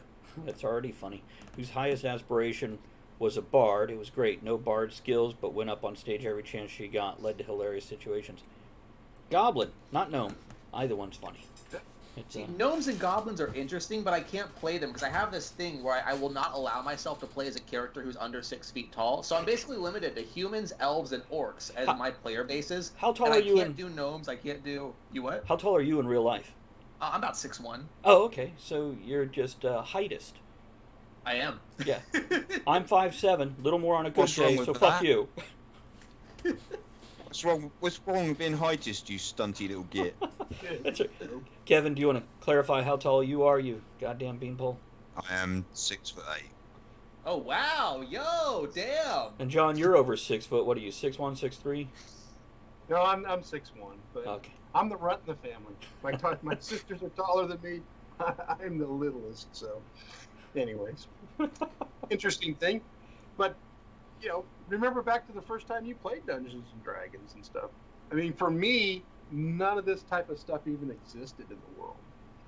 I mean, I was playing back in college playing football at UCLA, and all of a sudden, D&D started. It's like, oh man, this is incredible. And then an idiot fraternity decided to send a couple people over to dick with us, and that didn't go well for them. They kicked the door in, and their eyes got about this big. It's like, because it's all linebackers and defensive linemen playing. It's like, uh-oh. Yeah. I'm very vain because I have this, those who watch my show will know I have this dream. And my dream is to be the buffest writing live streamer on the Twitch circuit. I have to be the most in shape writing streamer. That's my goal in life. I've been on a fitness kick. I've lost about 30 pounds over the last 6 months. Now I'm bulking up, drinking creatine. So like that's my thing. If I'm not the buffest writing live streamer, I'm going to be, and I'm going to keep that crown for the rest of my life. Well, I'm glad you set the bar high. Yeah, it's important to have goals. Uh-oh. I haven't. It gives the rest of us an excuse not to aim that high. Yeah, you set the bar so high, so I'm not going to try. I'm just short and chubby to make that guy feel better. Hey, there you go. That's why I can get along with Travis. Like if Travis was like this built fucking like cock diesel linebacker, I'd be like, yo, fuck that guy. I hate his show. I'm here to support you. Because my mouth exceeds my ass's ability to get rid of food, so I'll kind of gather something. Okay, we got some. Yeah, by the way, there has been a comment, which I'm going to have issue with this, Joe. You typed LOL, and you didn't actually fucking laugh out loud. I don't appreciate that kind of level of lying on my goddamn show, asshole. Do you mind if you're going to laugh and type LOL? You got to... Okay, I'm sorry. I forget that you guys can see me. It's a trigger for me, okay? It's a trigger. I'll make sure I'm laughing my fucking ass off. There you go. I type LOL, sir. That's right. That'll help with the weight loss, too. There you go. Delayed cam, says Axel. There's the laugh. Let's see. Mira says, I have a superhero role-playing game idea. I have a player who loves making his character exactly like Captain Cold. My poor heroes don't know what to do. The TV version or the comic book version? And then I have to ask, what era comic book version? Nothing better than a lube gun and a. It was the delayed cam from the stream delay. I did laugh. Axel, we were good all along. This guy's fucking ribbing me for nothing. I don't know what you're talking about. I didn't see it, so it didn't happen. Haglin's right, by the way. I know I'm not going to be the buffest person in America, but if I'm the buffest writing Twitch live streamer, I'll take that crown. I'll wear it. Come on, Harry. TV's version, says Axel, but his acting suffers from poor script from his scenes. There's like 2 or 3 episodes where he really stood out and it was great, but the rest, I don't... Legends of Tomorrow TV show is just fun. Don't put any value into it. It's just a fucking comic book TV series. No depth. Is that one of those CW ones? Yeah, but it's... I avoid those like the plague. It's one of the least teenage romance 90210 of the bunch. Okay. I tried to watch Doom Patrol when they brought out Doom Patrol on HBO. That sucks. I was so disappointed. Titans was better. Doom Patrol was entertaining but mediocre. I haven't seen all I've seen of Titans is that preview where Nightwing's like, "Fuck Batman," and I was like, "Oh, that's the way you're going, huh?" Yeah, they were a lot better about character development and The other way. what, John? I thought it was supposed to be the other way. I mean, he's a grown. sidekick. I mean, here's some tangents there. Batman. Look, I saw the Killing Joke movie too. Batman fucks his sidekicks. They made that canon. Looking over at my Blu-ray shelf now, going, wait, what? Killing Joke. They have a sex scene between Batman and Batgirl. Oh, well, come on. We've all had that one in our head at some point in time. Especially the campy 1960s TV show Batgirl. Mm. Oh yeah. Mm. When everybody went gaga over the Bat Dick comic. Yeah. Oh, I'm gonna reprint this. Oh wait, yeah we are. Everybody immediately jumped on IMDb like, wait a minute. No, that was a comic book, though.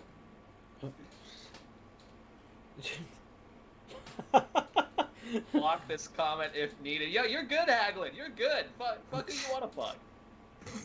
That's right. The only time I need to be involved with the decision is if it's me. Well, as long as you're... I'm not watching the comment stream. Can someone just clarify? Is it me? No, it's not you. It's Robin. Okay. As long as it's like Dick Grayson, like Nightwing Robin, and not like Tim Drake, I'm a little orphan Robin. Like we need to make sure that's clarified. But Yeah, let's go ahead and keep, the... And Haglin, absolutely no reason to block that comment. Absolutely no reason. I mean, you've heard us here tonight with the shit we're saying. You're fine. By the way, Andrea, my other half, I guess she popped on to watch, and I just suddenly get a message from her. Who's that guy? wow. Hello, Andrea. How are you doing? I'm that guy. Well, she's never seen you, and there's... Do you go by Joe? You can. Like, I use Joe up online, but yeah, my name is Joe, so like... Are you comfortable I'll with answer that? either. But you're comfortable Yeah, with that's it. Okay, fine. that's all I No, want to I'm make fine sure. with that, yeah. Joe and I have had really fun, Broseph. Joe and I have had a lot of fun with exchanges strictly online, with him streaming, me chatting, or vice versa, or both of us just chatting in Discord. And today, randomly, when he popped in, I'm like, hey, do you want to come on and do this? And he's like, yeah. I'm like, fuck yeah. Because it seems like we get along, and he's going to fit well with the crowd and everything. So that might clarify for Andrea, if she's watching. If she's not, then she don't know shit. Yeah, she's like, oh, so that's who that guy is. Fuck it then, I'm out. Could be. Are you quite sure she wasn't referring to me? I don't. It could have been. Could have been any one of you. Could have been. It all Hi, depends. Andrea. I'm Kev. I've been on the show for like 7 years with you on a Monday night. He talks funny. Sorry about that. I like Axel Boost. I get along with Axel Boost. He's a cool guy. I do too. The only time I think it was, only time Axel and I had any kind of friction is when he threatened to kill me if we met. Oh, he hasn't done that to me yet. I'm almost a little offended. You feel a little left out? Yeah, fuck you. Yeah, man. See, who's the best writer streamer now? You don't get death threats, Mr. Buff. Yeah, really. God damn. Not to mention the fact, Travis, that you once got dissed by Shatner. I did. Shatner blocked me on Did you? Twitter Yeah. Why did Shatner diss you? because I sent a message in response to something saying, hey, if you'd like to come on the show and talk about it, I'd love to have you on there. And he responded with, I don't have time for podcasts, and blocked me. Wow. Yeah. Yeah. Too busy doing Over the Hedge too, huh? I guess. That's, and Axel is clarifying, that was one little thing. That's what he said. But we've moved past it and grown stronger as a result. So now you're stronger? Is that what you're telling me? I feel threatened again. Haglin asked an interesting question, saying, I thought about writing on stream, it was a thing. So there's a whole writing community, yes, of people who write on stream. Now, I will make an argument that I don't think you can really just write on stream. You can. Nobody's going to stop you. But it won't be very interesting to the audience. You need to bring a personality along with that and have basically something to say or something to interject to kind of interact with the audience. But yes, you can. You can do that. And if you want to try it out, I would recommend trying it out. I think it's pretty cold when you're writing with your stream, though. I mean, it's all yellow and squiggly lines. And you have to have snow for it really to show. Yeah. Oh, If you I- got if I- something else. Oh. If I could plug for just 1 second, midnight Eastern, we do, my show is the official Writing and Copy live stream here on Twitch. Tonight, we're actually doing one of our creative writing prompt nights. So we throw a creative writing prompt on the screen. I write, my secretary Birdie writes, and any member of the audience who writes as well. Once the hour is up, we take their story if they'd like to present it, and we read that live on stream and talk about that as well. So it's a good place for people to kind of show their own writing off if they'd like to. And there's the link.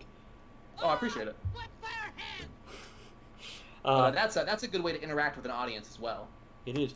Joe, don't ever hesitate to throw that me up there when you're pimping your stuff. Absolutely, especially if you're on the show. Yeah, pimp that Well, shit. I mean, I try very hard, like, I don't like advertising on people's stuff, so I always make sure there's some relevance to it when I do. I'm going to read a few comments because I'm missing some stuff. So we got the thing covered with Hagland. Axel being funny with, wow, I can't be black and strong. Triggered. Yep, I'm cherry picking. Axel says, yeah, what a concept. People actually show their screens and type words. DeGinter says, legend has it Joe is actually a secret dimensional traveler from the Batman universe where he moonlit as Boy Wonder Ward of the Man-Bat. He fell through the veil between the universes when I saw Batman engage in adult content with his ear sidekick and found out Man-Bat was imitating the original in all ways. Oh, every single way. So, yeah, and absolutely. Anybody else who is here streaming, throw up the exclamation ME. Go ahead and share your channel with everyone. Hagland, that includes you also, please. So, Hagland found me via Twitch Sings. Oh, rad. Yeah, I feel bad for her. She sang a duet with me, then followed me, and then subscribed. Bang! Here we are. Yeah, to what Axel Booth says, where it's mind blowing when you first get it, Rose. It is like for me, Birdie was the one who kept telling me, he's like, you need to stream some of your writing, Joe. You know, you're a good writer. Show it up. Like, Birdie, is a fucking stupid idea. Nobody live streams writing. That's the dumbest fucking thing I've ever heard in my life. 200 days later, and we have a packed show every night. You know, so. Yeah, but also this is the personality you have on your show while writing, and as you said, to just do something on stream where it's just that thing and you're not interacting in the least, not talking, no camera, whatever. But to have that personality, whatever that is, whether it's laid back or over the top or whatever. Right. Let's see here. We got a couple more things. Things is a bit odd. Ton of us who are obsessed with watching other humans use keyboards. I wouldn't call it obsessed. I can quit anytime I want, Axel. Haglin says, Jesus, how drunk am I right now? I am very drunk right now. How drunk are you, Haglin? That's Haglin's mating call. Shh. I feel it. Oh. Shit. I totally lost it. Somebody else fucking talk. I lost my train of thought. John, we'll come back to it. What were you saying? About when? It doesn't matter. I just figured I'd throw it to you. You haven't talked much. DC put our comic on hold with their them because it's about the plague of all. Oh. Not like DC has anything else they're fucking selling right now. Actually, I should go get a piece of artwork from it. There you go. Do you have one of the books? Oh, go ahead, Travis. No, please go. Oh, Axel said if I'm Joe Prime, how many others are there? I just use that because every so often, apparently Indian people like the name. I don't know what Joe means in like an Indian language, but every so often I try to log into something and create a username of Joe Rep, and I find out that like somebody with like an Indian account, because I'll Google that shit and try to reverse engineer it and find out who the fuck's using my name. It's always somebody in India, man. But so I'm Joe Rep Prime. It's like a Transformers thing. Oh my God. Axel is just lighting fuses and throwing them with That would be the first time I'm canceled. What's that stuff you use to put on your hands that's flammable again? Sanitizer? Right, Spanish fly. That's what I was thinking. Marvel makes good movies, but their comics have been not good. Ginger says DC has had some good comics cartoons about the movies. You know, I will, and I'll let everybody else talk too. I will disagree actually because I hate Marvel cape shit movies for the most part. But I thought that let me clarify, the director's cut of Batman vs Superman: Dawn of Justice was one of the best superhero films I've ever seen. It's out? I loved it. Yeah, not the Justice League one, but the Batman vs Superman one is. I don't think I got that. I'll have to go look and make sure. Because, are you done? Finish your thought, and then I'll throw my 2 cents. Oh, in. you go for it. In general, I agree with that, Tajinter. And in the past, it has definitely been that way. But now, I think it's leveling a little bit. I think DC tried to copy Marvel's format too much and rushed into it. And because of that, didn't let... What's that? Oh, I was just agreeing with you. Yeah. They didn't let themselves grow. Here's something else I'll tell you, and I've said this many times. Quit shopping your A and B list heroes. Go to that C list. Give us our Guardians of the Galaxy. Give us these subsets that they have a fandom, but it's more of a cult following. This way, we don't have a huge expectation of this is what we think Batman is, because he's had 20 iterations over the past 80 years or whatever. Gonna check some seriously need fact to learn. But animated, has Marvel done a decent animated one? They do kids movies that are animated, and I have little cousin stuff, and I've watched some of like the Avengers cartoons ones, and I will say they are very well done for kids movies, but they are marketed toward that kid audience. Okay. See, and Tajintra says Guardians and Ant-Man were great, and that's Into the Spider-Verse was great. Yes, I have to Into agree the Spider-Verse fucking kicked, dude. I love, and that was Sony. That was Sony that did that one. Yeah, it's John, what'd you get there? Oh, let's see. Monitor. Oh, take a look at that. I like that. What are we looking at? So this is the Joker during the plague. That's his. Oh. So we started off in Interesting. 1347, and we took all the Batman iconography and made the Joker immortal and the Boogeyman throughout history.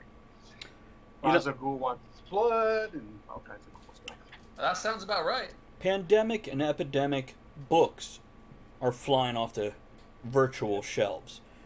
For I guess Not all. I guess maybe the comic business would risk blowback. It would feel more intentional that they did this. And by the way, year and a half ago. Axel, that might be an unpopular opinion that you didn't like most of the Into the Spider-Verse and overall didn't enjoy Endgame, but it's not a wrong. In my opinion, you're allowed to not Like what you like. Yeah, absolutely. There's pros and cons to every movie. I could pick out good and bad of most movies. My big problem with Endgame, and I'm not gonna. I don't even know how we feel in spoilers for these fucking movies at this point. But Infinity War set up such a beautiful arc, and it was a good story taken on its own. And basically, the plot of Endgame was how do we reverse Infinity War's story, and then throw on a big action scene at the end. Oh, you mean? Go ahead, John.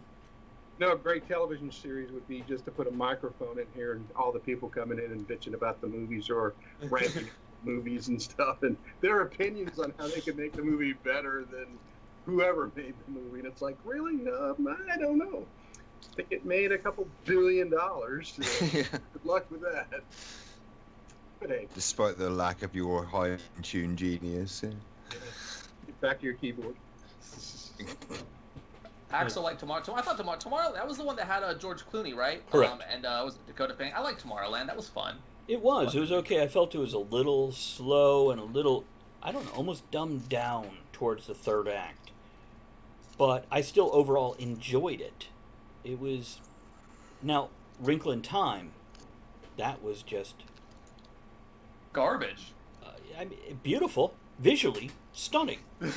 But the story, I'm just like, when are we going to do something? And why is this... Look, if I wanted to watch Ava DuVernay take a giant shit, I could go to the bathroom. It's and yes, let's just like Tajintra says, can we do away with new Jokers and Green Goblins? Those two villains should have been done and over with by now. Same thing. Let's go to the lesser known. Let's go to the C-list villains, and this way you can open that shit up. And yeah, now DC still has room to explore their primaries because we haven't had. John, Go ahead. I think the new Deadpool movie is going to do something rather unique in that aspect, because with the whole when Marvel did the zombies type of thing, I think they're going to try to tie him because he can be everywhere into that particular story arc. He has a lot of cool ideas. Hopefully they'll listen to him. I think Ryan Reynolds plays a good Deadpool. I didn't like the movies. My biggest problem though that I have and that we're running into is Marvel over the past decade or so has blown their wad with Iron Man, Captain America, Thor, the big characters. We have actors who we recognize as them. These actors are getting older. Their contracts are expiring. This problem plagued the X-Men franchise, and we saw that happen with the new X-Men movies that were middling at best. Where are we going with the Marvel films? And I'm gonna say it real quick. As a comic reader, I fucking hate the way we're changing all of our characters. Riri Williams as Ironheart is a trash character. Kamala Khan is a trash character. Miles Morales I've come around on. I can appreciate Miles Morales in some of his story arcs. His writing's getting better. But they keep trying to take our old characters and replace them with new, Me Too versions of them. And I don't like that. And I'm curious where we're going to go with the movies now that these actors are getting old, retiring, and we've blown our best characters. But that's the problem with Marvel and DC as a whole. There's no new characters. It's all rehashed old stuff. It's not, when people tell me, that Deadpool's a new character, I said, well, not real. He's a new character in the 80s. Yeah, so, needless to say.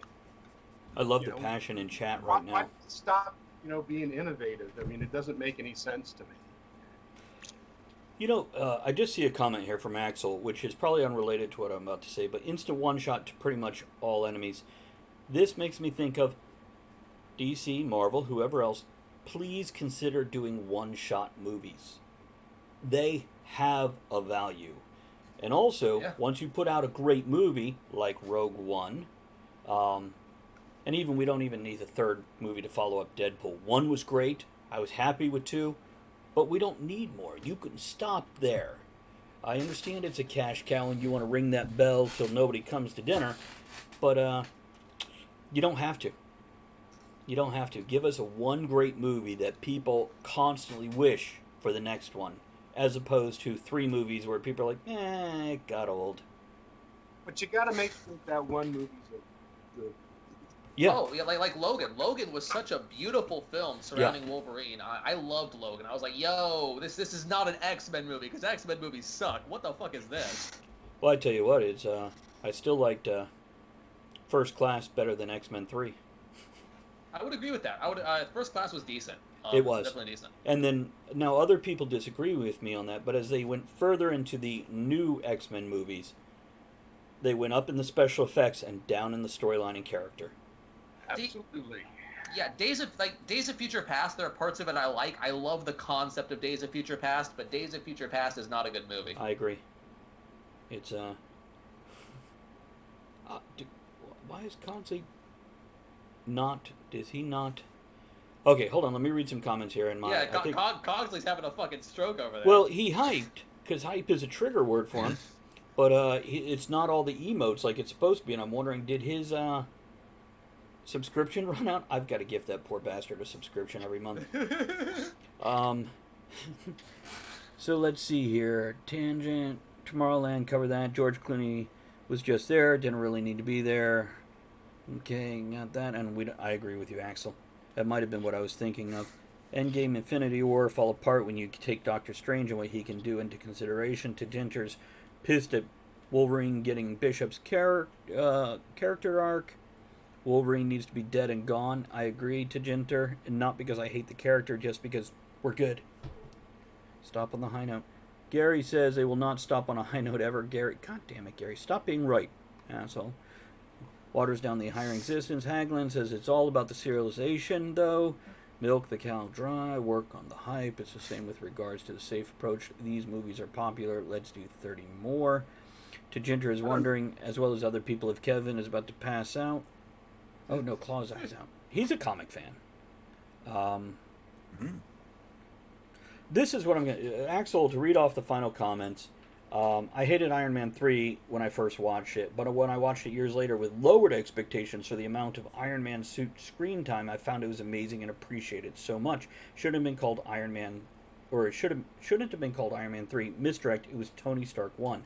Which I said that myself. It should have been Tony Stark with a cameo by Iron Man. But here's what I'll tell you about any superhero movie. go in with low expectations, and you'll always walk away happy. There is that. Or yeah. Star And I Wars. think Black Widow is going to be fun. I mean, I just like the character interactions, but we'll see. I'll watch Scarlett Johansson dance around in a tight suit for 2 hours. I'm in.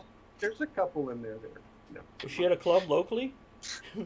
Yeah, the thing. Well, first of all, with Iron Man 3, coming off Iron Man 2, anything was better than Iron Man 2, so I was down with Iron Man 3. Iron Man 2 had a good concept. Hold on, let's say goodnight to Haglin. Haglin, thank you for joining.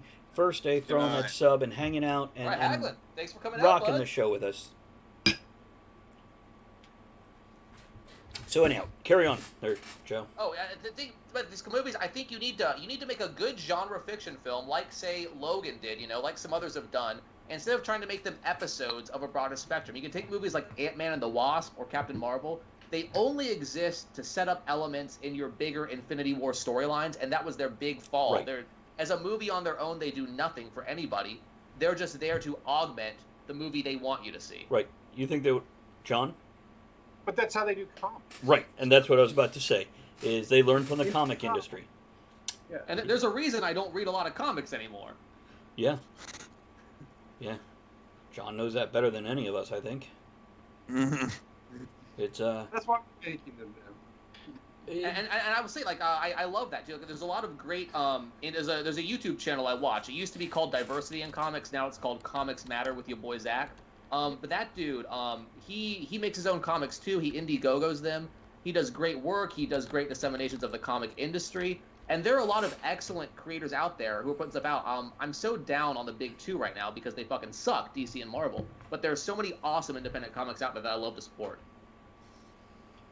And something else, if you've watched the Cloak and Dagger TV series, and you took the 12 episodes or whatever they did in season 1 and took it as one big movie, it is a beautifully laid out story. It's incredible. Now, if you take it as episode, it's a slow move. But if you take it as one long movie, break it into 3 acts, it's delightful. Oh my God, really? Joe, we can let you rant about that in a moment, but I'll finish this thought. You're good. And that's something we can do with these heroes like Daredevil did on Netflix. And also, don't be afraid to do one season and drop it. Give us one good 12-hour movie broken into episodes and then quit. It's okay. We can love it for that. Now, do you want to rant about Mark Ruffalo, which... Only really. I don't like Mark Ruffalo as Bruce Banner. I don't think he sells the misunderstood genius very well. I thought Edward Norton played an amazing Bruce Banner in the Hulk standalone movie. That was an excellent film in my eyes. But Mark Ruffalo as the Hulk is just god awful to me. To what you said, Travis, the Netflix adaptations of the Marvel stuff suffered from that. I loved Jessica Jones. I loved David Tennant as the Purple Man. But that show was about 5 episodes too long. Agreed. And it had so much filler, Just like Iron Fist was about 12 episodes too long, and I think it had 10.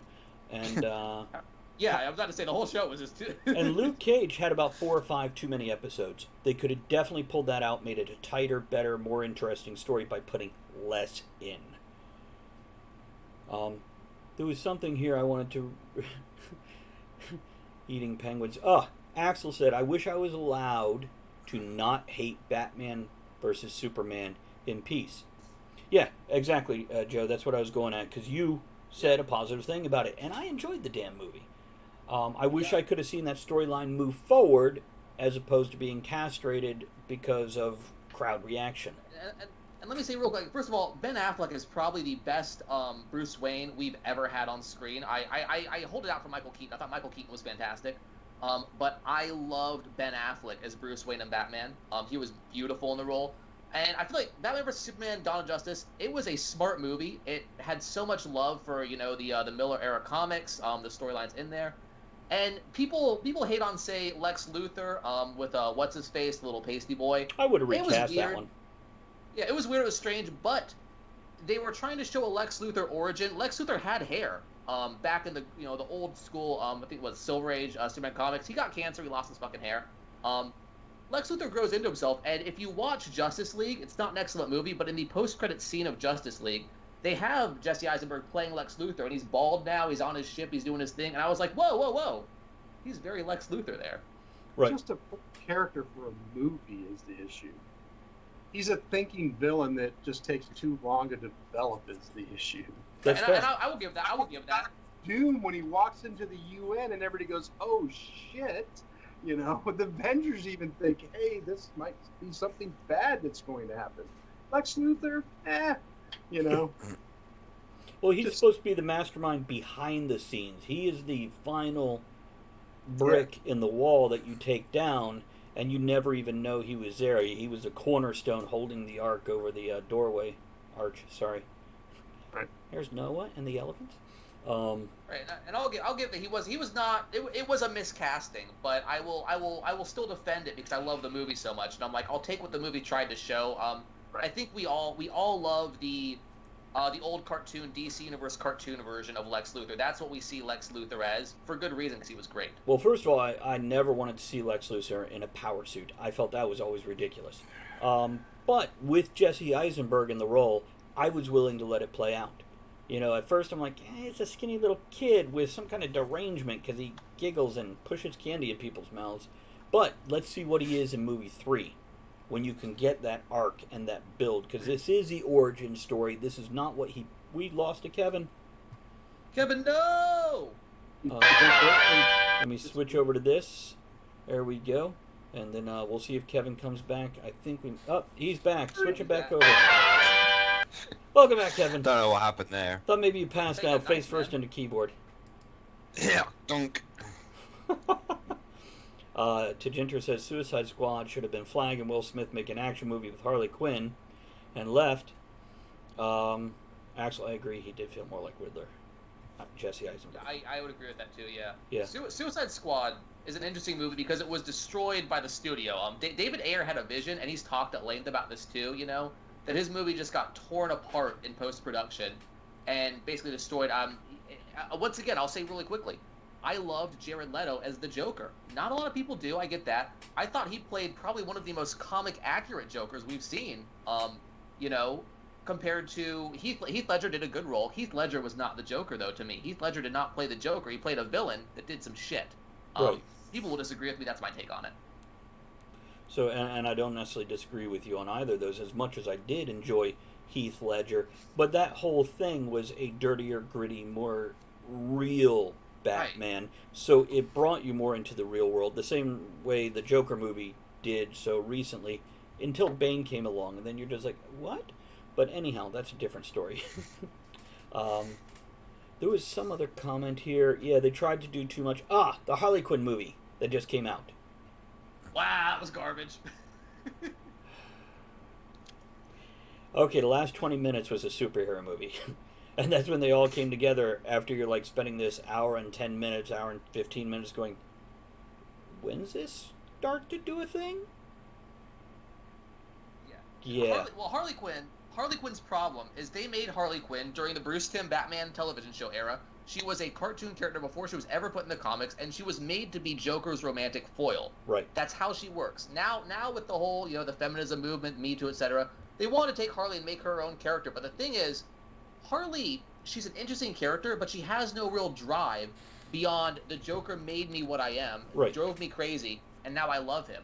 So to put her out in this world where she goes and does wacky random shit, I don't buy it. I feel like if the Joker left Harley Quinn's life, she would take off her makeup and go back to her fucking day job. Well, even if she stayed exactly like she was, I don't feel like her arc in that movie showed her moving into her own.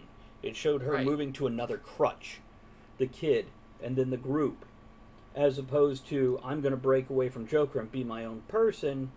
She's still relying on all that, and I don't blame that on Robbie. I don't blame that. I'd like to see the original script, please. The only thing I blame on Margot Robbie, and look, she's got a great ass, and I'll watch her dance around for 2 hours in the movie, but she cannot commit to the fucking Harley voice, though. She breaks out of it sometimes in those movies, and you're like, well, she's not doing the accent anymore. Nope, she's Australian. I didn't think of that. It's and Axel pointed out Harley still needs to be needed, which that's okay. That's part of her arc, Axel, and I get that. By the way, the young lady that she was taking care of, isn't that like one of the Batman offshoot, not quite a boy wonder thing? Isn't that the assassin with the swords and the red bandana with the dot. I can't remember her name. I have no idea. Katana. Yeah. Maybe? Do you know I haven't watched it. So. John- Katana was already in Suicide Squad, though. what is Katana's normal name? Street name? Oh, Mira says yes. I'd have to go check. I mean, I'm looking. Her name is Katana Tatsu Yamashiro. Tatsu Yamashiro. Okay. I don't remember the character's name now in the movie. So never mind. I just felt like it had a tie-in to one of Bruce Wayne's children that he raised and trained to kill people. Oh, that would be good to Ginter. Ginter says, I'd be fine with her accent if they made it part of the character more, like her mind is fractured and her accent is responding to it. Okay. That'd be Mm-hmm. Oh, they could have done so much more. Like I like the Joker and Harley in a relationship. I like what they have going on. It's a toxic relationship. They're bad for each other. But we also need to take into context. And again, we talk about context and things. They're supervillains. The Joker murders people. The Joker is the worst fucking person on the planet.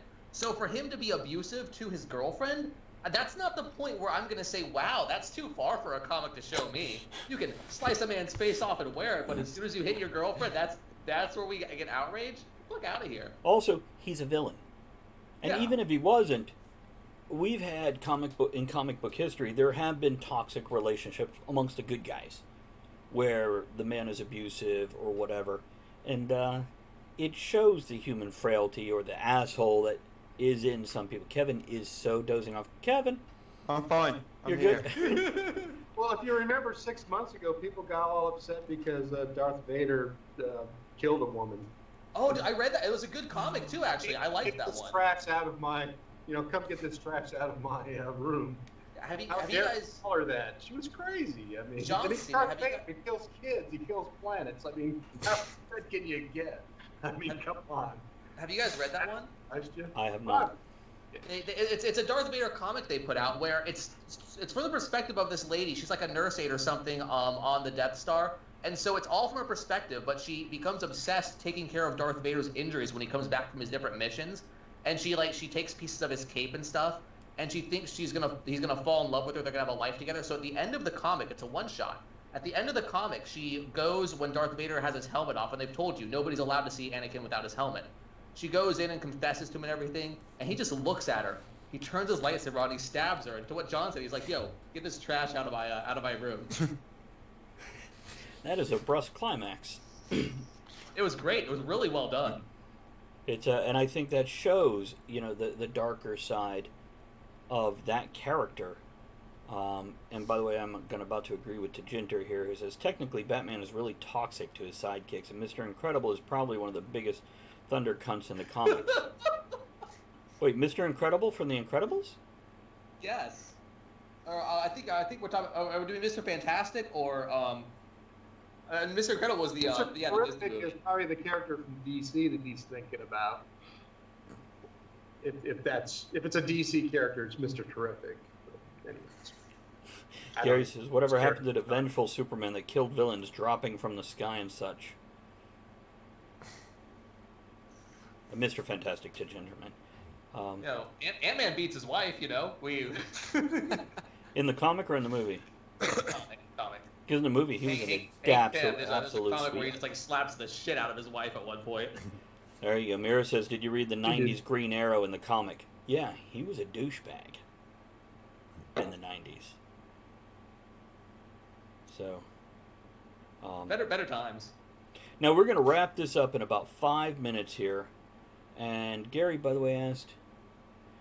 yes, I have seen that short movie, Gary. He was referring to I believe the animated movie where we had the darker Superman. But we're going to wrap this up in about 5 minutes. So if anybody has something important to say or closing thoughts or a wrap up, otherwise we're going to keep bullshitting till Travis says closing music, raises my glass for a toast, and we get the fuck out of here. Any closing thoughts there, Joe? No, I mean I've said what I want to say. I'll chime in if I need to, but guys, go right ahead. John, any closing thoughts? well, enjoy everybody's 4th of July barbecue. We might want to. I don't know. go out and have fun. Other people's opinions are just their opinions. I mean, live your life. Who cares? There you go. Exactly. You know. Kev? If you're British and you're listening to the show, don't be an absolute wanker when you go to the pub for the first time in 3 months this weekend. Stay distant, preferably at home kind of distant. There we go. My closing thought is, as the title of the show says, here's to the USA, good, bad, and indifferent. Yeah, I'm into it. Cheers. So, now we've still got a couple more minutes. We're going to bullshit. We're not bailing until exactly the top of the hour. So, either that or else we're going to stare awkwardly at the screen. Yeah, well, I mean, that's to what John said too. You know, it's like take any of us. You know, we're opinionated. We have our thoughts, our ideas, and stuff.